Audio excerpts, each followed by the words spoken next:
साम्राज्य न्यूज, सामान्यांचा असामान्य आवाज.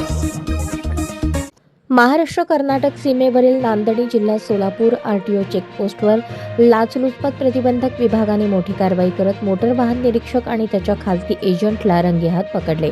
ही कारवाई जालना येथील एसीबी पथकाने केली असून त्यामुळे संपूर्ण परिवहन विभागात खळबळ उडाली आहे. या प्रकरणात तानाजी शिवाजी धुमाळ वय 49, मोटर वाहन निरीक्षक वर्ग 1, नेमणूक प्रादेशिक परिवहन कार्यालय पिंपरी चिंचवड सध्या नांदणी चेकपोस्ट आणि अमोल अप्पासाहेब पाटील वय 50 राहणार सोलापूर खाजगी इसम यांना ताब्यात घेण्यात आले आहे.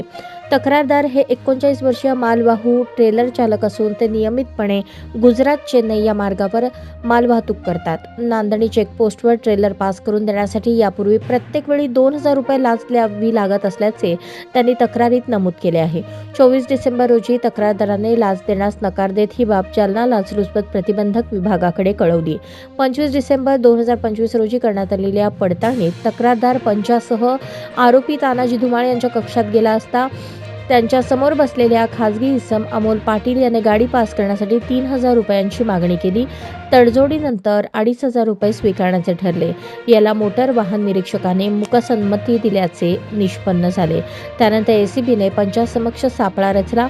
तक्रारदाराकडून 2500 रुपये लाच स्वीकारून ती रक्कम मोटर वाहन निरीक्षकाच्या समोरील टेबलच्या ड्रॉवरमध्ये ठेवताच एसीबी पथकाने दोन्ही आरोपींना रोकडसह ताब्यात घेतले.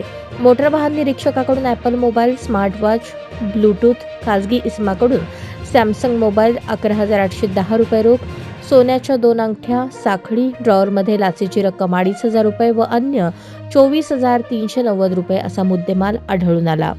ही संपूर्ण कारवाई सापळा अधिकारी बाळू संपत्ती जाधवर, पोलीस उपअधीक्षक लाचलुचपत प्रतिबंधक विभाग जालना, तपास अधिकारी प्रशांत रामचंद्र चौगुले, पोलीस उपअधीक्षक लाचलुचपत प्रतिबंधक विभाग सोलापूर यांच्या नेतृत्वाखाली झाली असून पोलीस अधीक्षक माधुरी केदार कांगणे व अप्पर पोलीस अधीक्षक शशिकांत सिंगारे यांच्या मार्गदर्शनाखाली सापळा पथकाने यशस्वी कारवाई केली.